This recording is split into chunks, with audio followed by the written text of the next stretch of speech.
Hola, ¿qué tal? Bienvenidos a mi canal de nuevo. Mi nombre es Ezequías. Hoy vamos a continuar el tema de prolegómenos.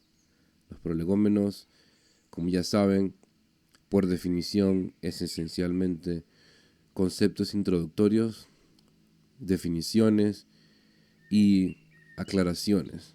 No solamente desde el punto de vista doctrinal, sino también desde el punto de vista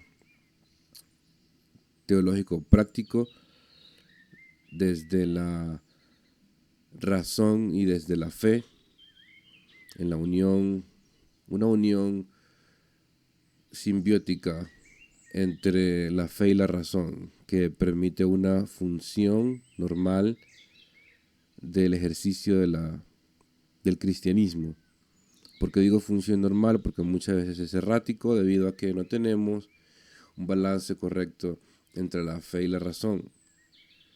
Los prolegómenos nos permiten a nosotros aclarar conceptos esenciales y básicos que nos van a ayudar a poder ver mejor el Evangelio, poder ver mejor el cristianismo y poder ver mejor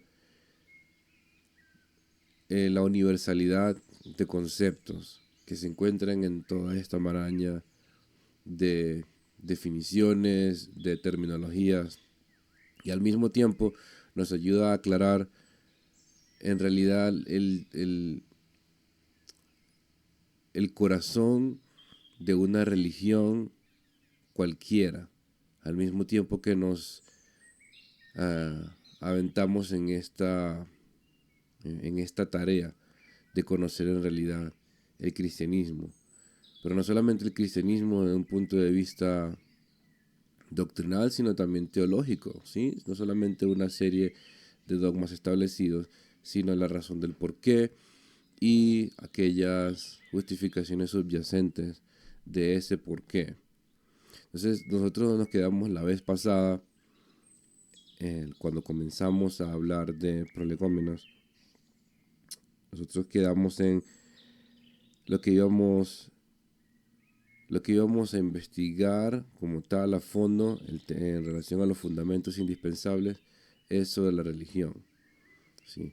Entonces, yo quiero que comencemos directamente desde acá, porque nosotros comenzamos a hablar sobre religión. ¿Y por qué es importante conocer el tema de religión?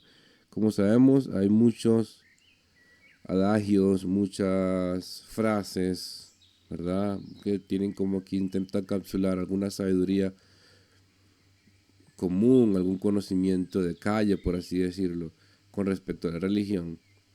Y tratamos de motivar a las personas, sobre todo cuando estamos en el evangelismo, a decirle, bueno, el cristianismo no es una religión, es un estilo de vida. Y ese es el corazón del problema, ¿verdad? El corazón de uno de los temas con respecto a la prolegómena. Y es que nos va a intentar aclarar el tema de en el fondo qué es aquello que estamos intentando de resolver, ¿sí? Y como vimos hace un tiempo, el tema con la concepción de algo y definición de algo influye en cómo vemos ese algo o aquello a lo que apunta.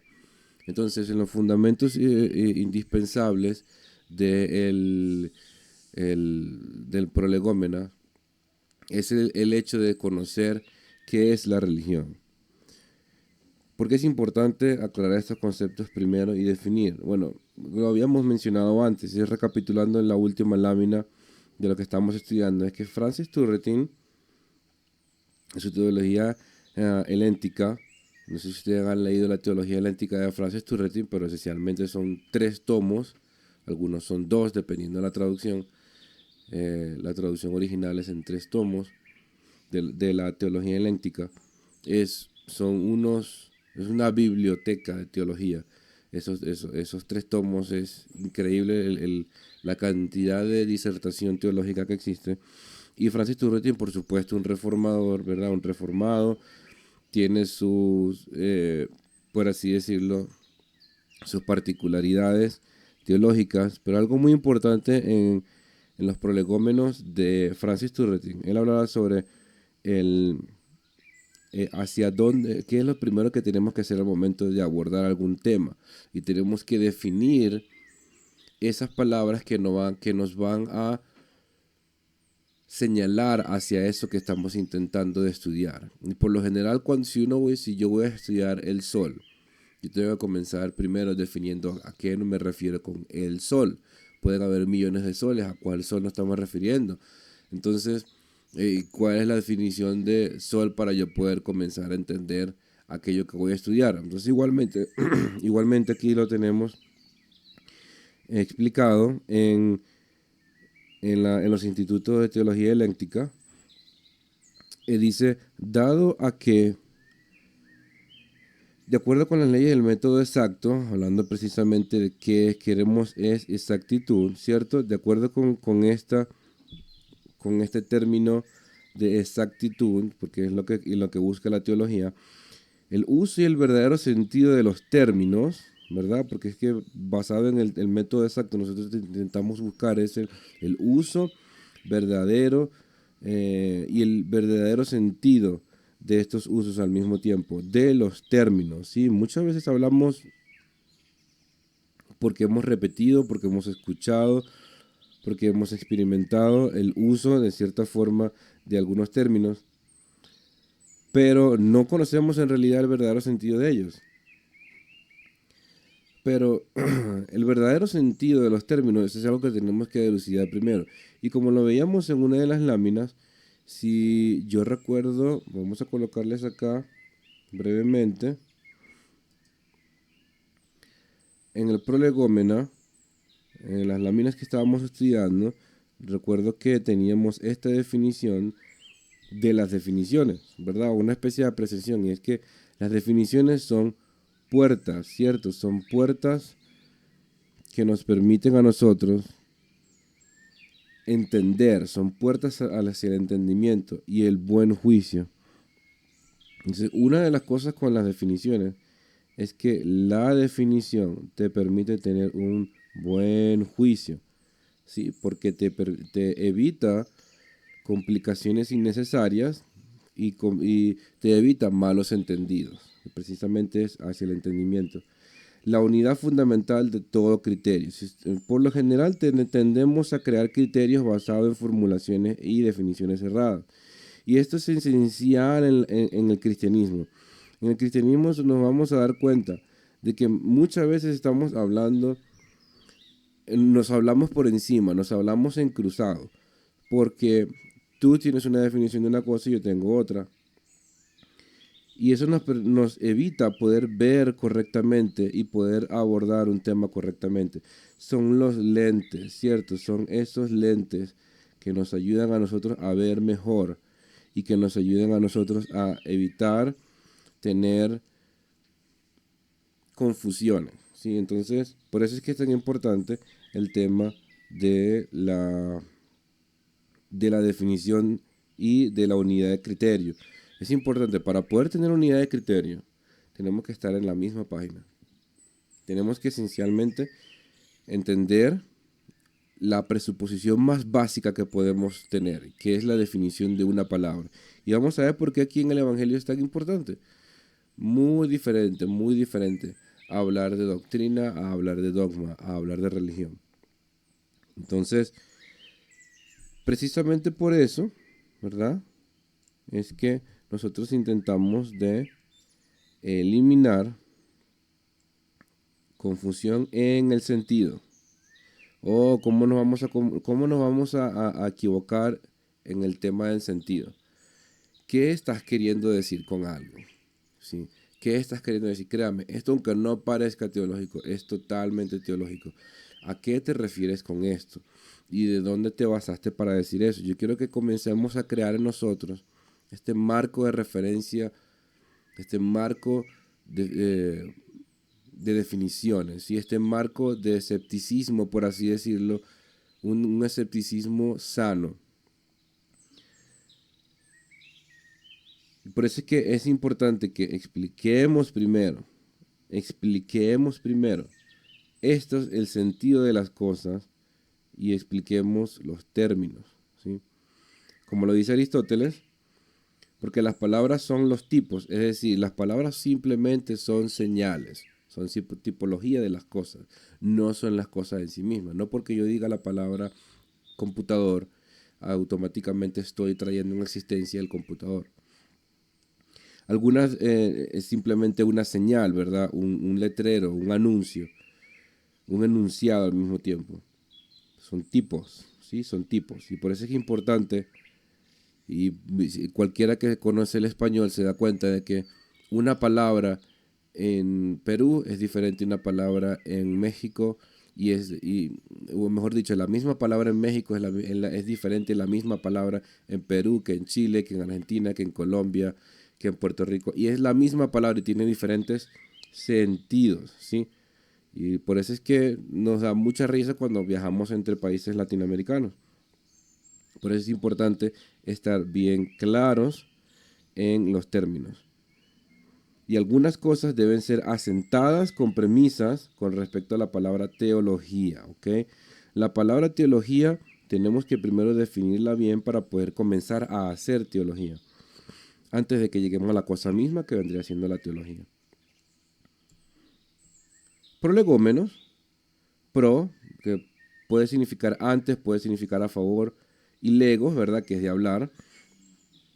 Esencialmente está principalmente diciendo aquello que se hace antes de hablar o aquello que se hace antes de comenzar a exponer algo. Es una introducción, es una pre-exposición. Es la introducción a la teología. Se ocupa de las condiciones previas necesarias para hacer la teología sistemática.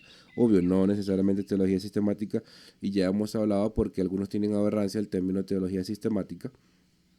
Sin embargo, es necesario los prolegómenos. Ahora, entre una de las cosas que tenemos que estudiar en prolegómenos es el significado de religión, ¿sí? El significado de religión. ¿Por qué el significado de religión? Y de hecho, un segundito.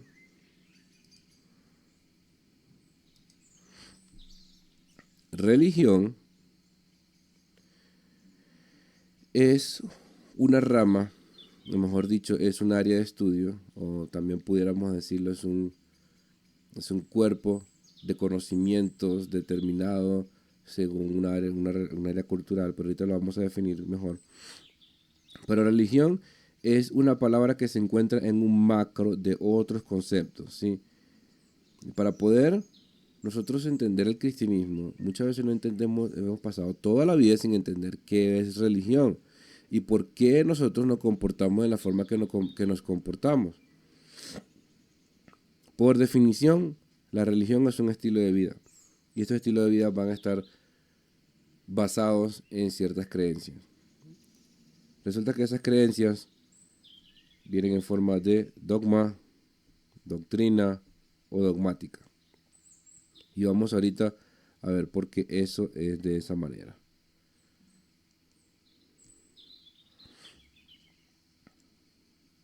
Religión. Muchos dicen el evangelio no es una religión, es un estilo de vida. Si ustedes leen conmigo. Pero es importante esto. Toda religión es un estilo de vida. Hemos escuchado no seas religioso, deja que el espíritu fluya. Bueno, eso lo hemos escuchado en las iglesias millones de veces, ¿verdad? No seas religioso, no seas religioso. Y muchas veces lo utilizamos como un arma o como un as bajo la manga para querer descartar la forma de pensar de otros porque tal vez sea rígida, entre comillas, o porque tal vez no confluya o no encaje con la manera de nosotros de percibir el cristianismo. Pero normalmente tenemos un concepto de religión que en realidad no va de acuerdo con lo que es el concepto de religión, que es más que todo como si fuera un ritual repetitivo. Y esencialmente la palabra repetitivo es lo que tenemos a lo que le tenemos aversión en el evangelio, ¿sí? Queremos que todo sea fluido, queremos que todo sea natural y orgánico. Y naturalmente en el protestantismo la palabra ritual también es como una grosería, hablar de ritual en el protestantismo. Porque básicamente el protestantismo fue una especie de reacción en contra de eso, pero en el comienzo no. En el comienzo los luteranos, o al menos Lutero, no tenía esa concepción o esa versión a los rituales, y mucho menos a lo repetitivo. Pero que sí se fue formando una especie de aversión al ritual repetitivo, porque para nosotros el ritual repetitivo es como un sinónimo de muerte, ¿verdad? Es como si fuera muerte. ¿Por qué? Porque no hay vida en aquello que es mecánico, o que es automático. Entonces tenemos esa falsa percepción de que aquello que es repetitivo necesariamente es inorgánico o no fluye. Es importante que porque es importante saber sobre qué es una religión. Y esto parecerá muy tonto, parecerá para algunos muy como que, esto es súper básico. La mayoría no tenemos ni idea de la definición de religión, mucho menos entender cómo sabemos que nuestra religión es la verdadera. Si usted se pone a ver, ¿cómo usted puede distinguir en el fondo, a nivel estructural, en los huesos, qué diferencia una religión de otra? Uno pudiera decir, bueno, la doctrina, el contenido, las prácticas, sí, es verdad. Pero todos en el fondo tienen una formación muy parecida con respecto a formas. Muchas veces queremos intentar separarnos del mundo, separarnos no va separado, irónicamente, del mundo exterior, utilizando eslogans que nos hacen perder empatía por otra forma de entender el mundo. ¿A qué se refiere esto? Que muchas veces estamos queriendo intentar descartar las posiciones de otros y utilizamos la palabra, como tenemos un as bajo la manga, tenemos la bomba de religión. No, te está siendo religioso. Para nosotros intentar separarnos de ellos y hacer ver, mira, yo soy diferente. Yo no creo de esa manera porque yo pienso que lo que estás diciendo no es correcto porque estás siendo religioso. Sin entender en realidad a qué se viene esto del tema religioso. Entonces, muchos de nosotros decimos que el evangelio o el cristianismo es un estilo de vida, pero hay algo mucho más profundo que solo un estilo de vida.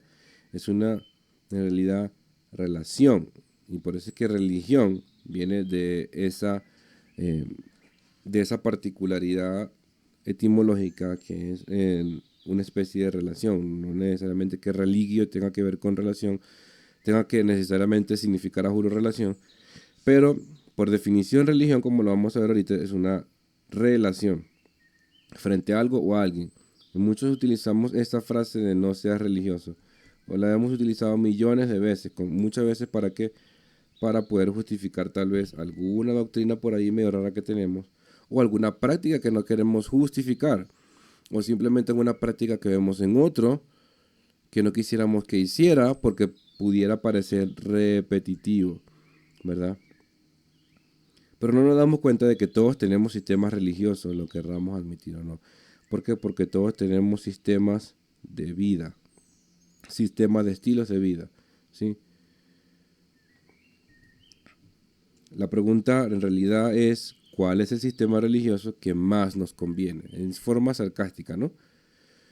Naturalmente la forma que más nos conviene probablemente no sea la más útil, o mucho menos la más productiva, o muchas veces no necesariamente las más conveniente, irónicamente.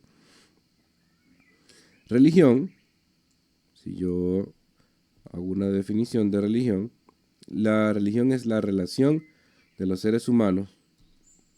Es importante que obviamente esto está muy antropocéntrico, está centrada en el hombre, porque la religión en realidad es algo que es un fenómeno que ocurre en los seres humanos. Todavía no hemos visto religiones en los animales. La religión es la relación de los seres humanos con lo que consideran santo, sagrado, absoluto, espiritual, digno de especial reverencia. Es importante la palabra de especial reverencia porque eso cambia una actitud en el ser humano. Aquello que es divino produce una especie de diferencia. Aquello que es digno de ser reverenciado produce en nosotros una especie de, eh, de gratitud hacia ese objeto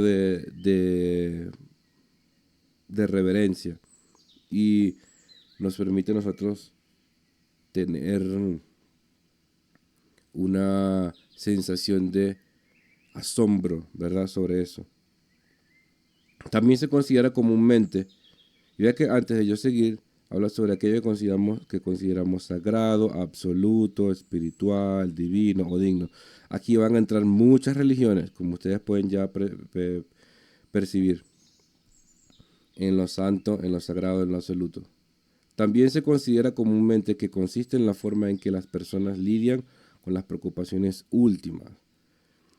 ¿Por qué preocupaciones últimas? Ninguna religión como la concebimos actualmente no tiene un propósito último en su vida, ¿verdad? O en la vida de los demás o en la vida de quien la predica. Toda religión tiene un propósito último. Y por eso es que la idea de la religión es que establece una relación directa con la vida. Busca cambiar el estilo de vida. Por eso es que, de nuevo, no podemos decir que el cristianismo no es una religión, sino un estilo de vida. Por definición es una religión, pero la pregunta es cómo lidia con esas preocupaciones, ¿okay? Y su destino después de la muerte. Y eso nos da un poquito de humildad porque todas las religiones, en cierta forma, están en esa búsqueda. Muchas veces esa búsqueda es genuina, muchas veces no es genuina, muchas veces es sesgada, como lo vamos a ver, pero todos buscan lidiar con eso. Y en muchas tradiciones, y usted se pone a ver, cuando usted va a un servicio los domingos, de lo que se habla es de sus preocupaciones. Lamentablemente, el exceso de estas preocupaciones últimas en las predicaciones de los domingos se ha vuelto centrar el tema y se vuelve casi que el foco de las predicaciones, las preocupaciones, y se vuelve muy egocéntrico. Puro yo. Entonces se enfoca muchas veces en las preocupaciones últimas de la persona y no abordan otros temas. Okay, entonces el tema con la religión es que está enfocado por lo general en la relación entre el hombre y esa divinidad, pero yo pudiera tener dos focos. Pudiera tener el enfoque del hombre, que muy bien pudiera ser distinto al foco de esa divinidad o Dios. Entonces es muy importante donde yo establezco el enfoque de mi aprendizaje. ¿Es un aprendizaje para conocer a Dios o es un aprendizaje para utilizar a Dios como excusa para conocerme a mí mismo? Y esto es muy importante porque la mayoría de las iglesias actualmente lo que están enseñando es contenido motivacional con la excusa de Dios. En muchas tradiciones esta relación y estas preocupaciones se expresan en términos de la relación o la actitud hacia los dioses o espíritus, ¿sí? Relación o actitud. Y en las formas más humanistas, lo vamos a ver, o naturalistas de la religión, se expresan en términos de relación o actitudes hacia la comunidad humana más amplia o el mundo natural. Es decir, el hombre centrándose en el objeto de divinidad que es el hombre. Entonces se vuelve el hombre el Dios de sí mismo. Entonces se establece una especie de relación y de reverencia hacia lo magnífico que es el hombre. Y eso es lo que esencialmente evitamos en la iglesia, pero terminamos cayendo en algunos casos. El uso moderno del término religión es un concepto maestro. En realidad ustedes van a ver que religión lo vamos a entender de millones de formas. Y a lo largo de los años se ha interpretado de forma diferente. Es un concepto es un concepto maestro principalmente en la descripción de ideas, actitudes o acciones, ¿sí? Ideas, el contenido de la religión, actitudes, que es el corazón que disponen las personas para hacer algo, y las acciones, que es ese algo. Es decir, también aquí pudiéramos hablar de las actitudes, pudiéramos hablar de las intenciones.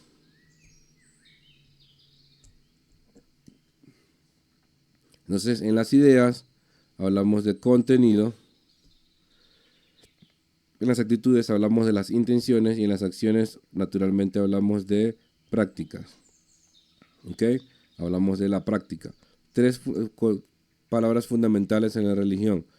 Toda religión tiene ideas, actitudes, acciones. Es decir, tiene contenido de esas prácticas, intenciones de esas prácticas y las prácticas en sí mismas.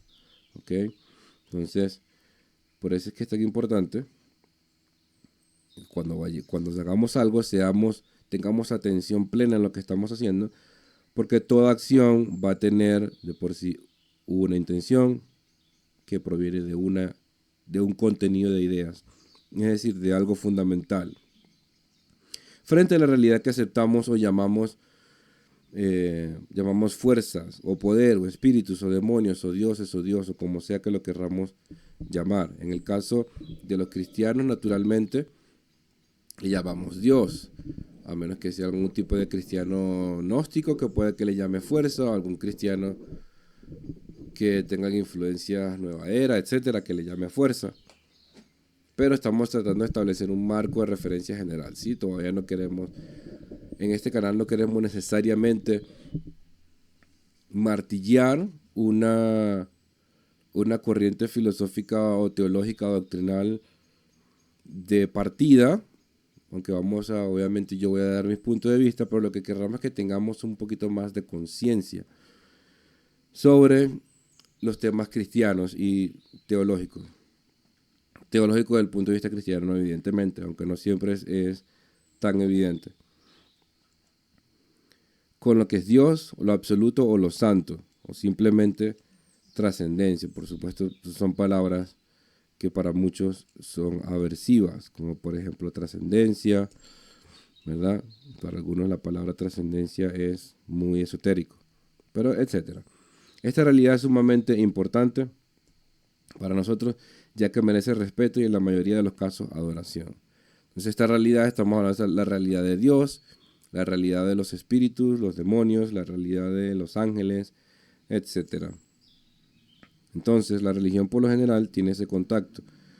Ahora, algunas personas, algunas traducciones en la Biblia tienen diferentes énfasis, pero aquí vamos a hablar de tres traducciones que son por lo general las más comunes, que es la Sinaimonia, que es la Eusebia, y como vemos acá, Tresqueya. Hay tres tipos de definiciones, y estas tres definiciones tienen, como no definiciones, tres términos, ¿cierto? Tres términos, tres palabras, que tienen sus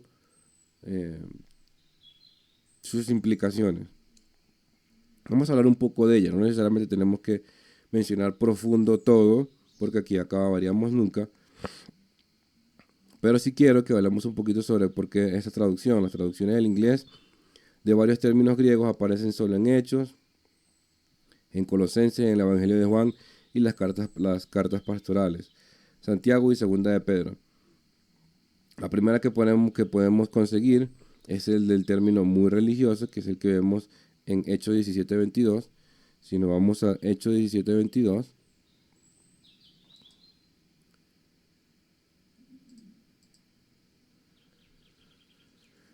vamos a buscar Hechos 17:22, que no lo tengo acá.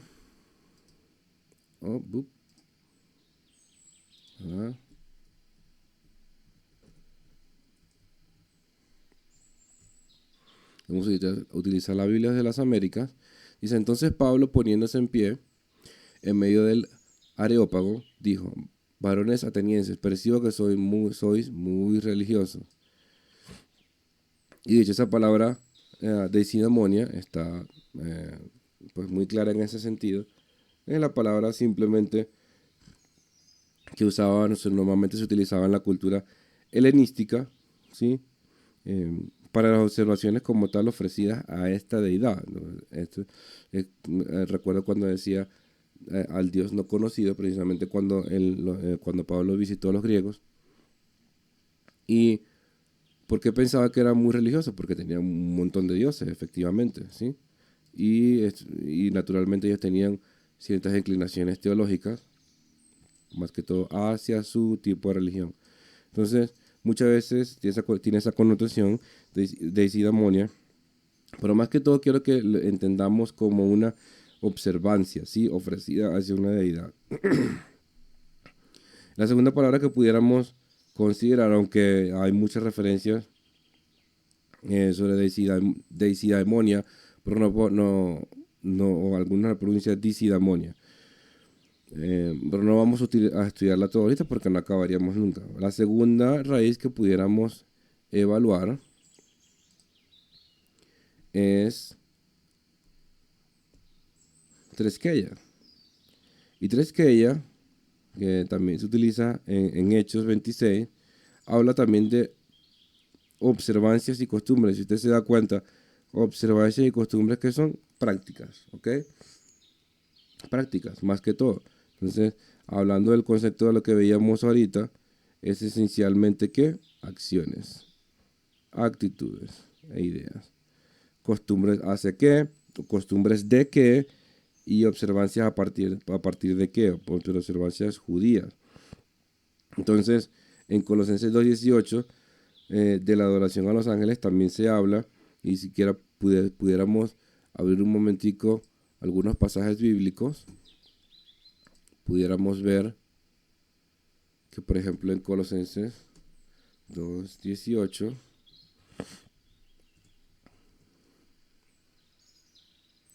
dice: nadie os defraude de vuestro premio, deleitándose en la humillación de sí mismo y en la adoración de los ángeles, ¿sí? La adoración de los ángeles, basándose en las visiones que han visto, hinchados sin causa por su mente carnal. Aquí utiliza la palabra hinchado, pero básicamente es como que elevado, agrandado, sin causa, pues por su mente carnal. Entonces, esta adoración a los ángeles está haciendo una referencia a Tresqueya, y de hecho, si nosotros utilizamos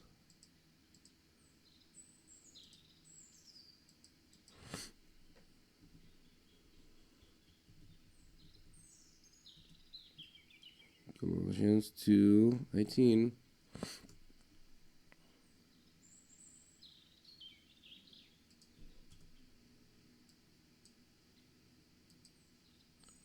vamos a ver si aquí nos permite entrar rápidamente a Colossians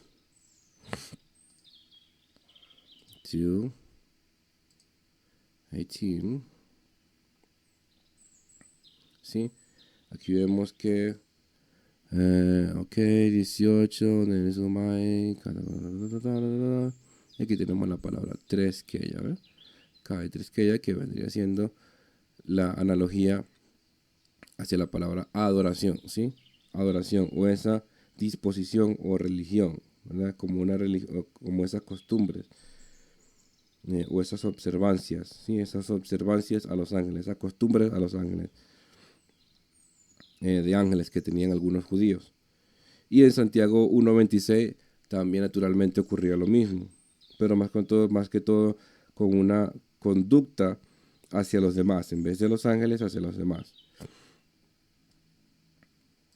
La tercera raíz es, déjame borrar acá, se encuentra con mayor frecuencia es en las cartas pastorales, obviamente, en Timoteo, en Tito, y vamos a ver acá que habla sobre Eusebia, y es lo que hace la referencia a religión más en el sentido propio de religión. Y si vemos en las cartas pastorales, tenemos que religión se habla de piadoso, ¿verdad? De piedad. Y más que todo, ¿a qué se refiere con esto? De hecho, la palabra en inglés para piadoso o piedad es righteousness o righteous, que vendría siendo justo. Muchas veces lo traducimos como justo. Es decir, la forma correcta de hacer las cosas, ¿sí? De hacer. Entonces hablamos de actitudes. Porque es importante el tema de que la religión tenga la forma correcta de hacer las cosas, de la Eusebia. Porque habla esencialmente de esa devoción, ¿ok? De esa acción que tenga un acto de justicia. Entonces, también tenemos esa relación de devoto o de adorador, porque es esa persona que ejerce esa acción de forma piadosa o de forma justa. Y como tal, obviamente en las cartas pastorales habla del mensaje cristiano como la conducta apropiada. Y ahí es donde vamos a intentar hacer énfasis en la conducta apropiada. Y cuando establezcamos alguna relación con alguien, tenemos que intentar ver que la religión busca la conducta apropiada. Si alguien le dice a usted no sea religioso, te está diciendo no tengas la conducta apropiada, sin querer saberlo, ¿sí? Eso es lo que en realidad está diciendo, sin querer tener la intención de decir eso. Pero en realidad, una persona que es religiosa está buscando tener una conducta apropiada, porque las conductas apropiadas, si usted ve que algo es correcto, usted quiere repetirlo. Y por eso es que como se repite, y algunas personas tienen la aversión a la repetición, al ritual repetitivo, pero como se repite, lo categorizamos como religioso.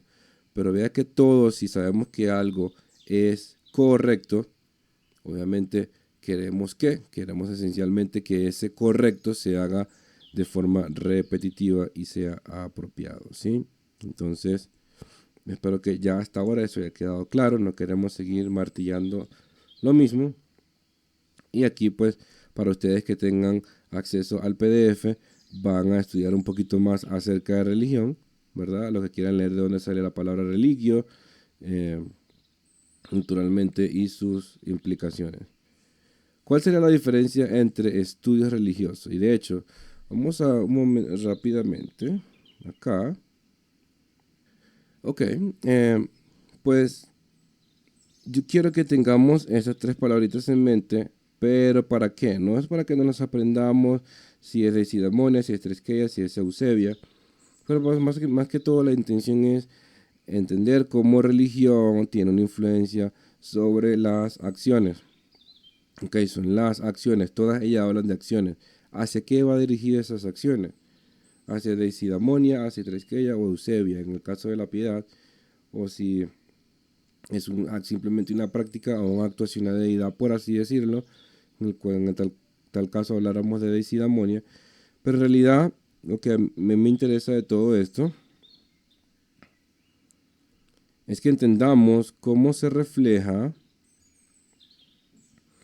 y cuál sería la diferencia o cuál sería la implicación de entender religión a la luz de la teología. ¿Sí? ¿Por qué? Porque religión no es igual a teología.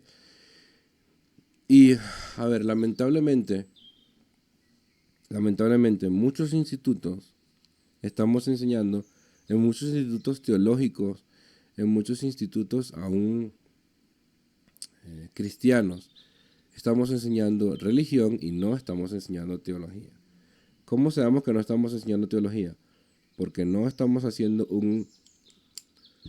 como lo decía Turretin. Turretin decía que la teología es una ciencia, es decir, es un conocimiento sistemático, comprobable, a través de las funciones básicas que el Señor nos ha dado de la mente, de la razón y de la lógica. Razón y lógica que son impregnadas por la fe, al mismo tiempo con una dosis sana de escepticismo, con una dosis sana de curiosidad y con una dosis sana de humildad. Al mismo tiempo con una dosis sana de la necesidad de aprender y al mismo tiempo yo pudiera decir que con una dosis sana de amor, ¿sí? Por lo que se hace. Entonces, la teología en muchos institutos ya casi no existe. Lo que existe es simplemente enseñar una corriente religiosa. No es enseñar teología en muchos institutos bíblicos. Por eso es que yo a veces me abstengo de entrar en ciertos institutos teológicos o de ciertos seminarios o de ciertos diplomados teológicos, porque ya uno sabe la corriente teológica que le van a enseñar. No es una corriente teológica descentralizada, escéptica de cada punto de vista, con una dosis saludable de escepticismo, sino que es básicamente proselitismo de alguna corriente teológica. Esencialmente el objeto de la teología, el objeto de estudio y el objeto de estudio y las presuposiciones son diferentes. Cuando se trata de religión o cuando se trata de teología. Idealmente existen teologías, eso no se puede negar, existen diferentes tipos de teología con diferentes inclinaciones doctrinales, y eso no hay que negarlo, pero lo que quiero decir es que muchas veces se están enseñando es de religión con la excusa de teología, pero no es teología. ¿Y de qué parte básicamente? Es la presuposición y el objeto de estudio. Hay muchas universidades, ya lo expliqué acá, ¿verdad? Ya no están enseñando como tal teología, sino que enseñan religión, porque existe el otro extremo, donde no enseñan una religión, no enseñan una posición teológica, sino que más bien no enseñan ninguna. Entonces enseñan más que todo acerca de religiones en lo abstracto, y ese abstracto vendría siendo hinduismo, los musulmanes, los judíos, los cristianos, otras religiones, etcétera. Pero entonces no estudian como tal algo en concreto tampoco. Entonces, estudian algunos seminarios o estudian algo demasiado sesgado, o otros estudian en el intento de no ser sesgado, terminan siendo sesgados, pero en una forma muy ambigua y generalizada. Y no concretan hacia algo de importancia. Los estudios religiosos se enfocan en entender los aspectos antropológicos como tal, ¿verdad? Históricos y arqueológicos. Esto es lo bueno de, de los estudios de religión. Es que tratan de eliminar un poquito el sesgo teológico. ¿Por qué? Porque lo teológico muchas veces tiene el sesgo de la denominación a la que perteneces, etc. Y escuchas frases como que, bueno, nosotros somos la verdadera, nosotros explicamos la sana doctrina, que ya lo hemos hablado en la clase pasada. Si quieren saber lo de la sana doctrina, o quieren escuchar un poquito sobre el tema de la sana doctrina, lo vamos a ver más adelante también, pero ya lo expliqué un poquito en la clase pasada.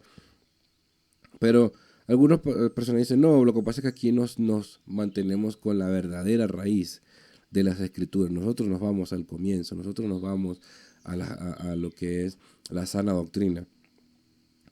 Y en esa supuesta estar en las raíces, no sé qué, en las verdaderas raíces y soltar nuestras raíces, resulta que tus raíces están llenas de un montón de sesgos antropológicos, sesgos históricos, sesgos arqueológicos, sesgos doctrinales, sesgos hermenéuticos, sesgos y pare usted de contar. Entonces, el estudio de la religión es muy bueno en cierta forma porque te permite a ti evaluar otros puntos de vista, pero es muy ambiguo, es de todas las religiones, no es de algún particular. Entonces, todos los sistemas religiosos se van a fundamentar en algo, ¿verdad? En que tienen enseñanzas y dan inicio y forman un grupo de prácticas. Todos los sistemas religiosos tienen prácticas. La pregunta es no solamente si esa práctica es justificable o es razonable o no. Muchas veces somos fáciles de juzgar las prácticas de otros sin preguntarnos de dónde sale. Ocurre muchas veces ocurre de los protestantes hacia los católicos, donde criticamos prácticas católicas sin tener la más mínima idea de dónde salen esas prácticas o el porqué o el fundamento bíblico de ellos. Pero todo sistema religioso se fundamenta en enseñanzas, ¿ok? Esas enseñanzas en su forma más fundamental se conocen como dogmas y son fundamentales porque esencialmente dictan de manera reglamentaria lo que un grupo de personas deben creer y hacer. Y aquí es donde vamos a entrar en materia. Deben creer y deben hacer. Si yo modifico lo que una persona cree, voy a modificar lo que una persona hace. Esto va primero y esto va segundo. Algunas personas o algunos líderes eclesiásticos quieren invertirlo y esto es muy difícil porque terminas coaccionando a las personas.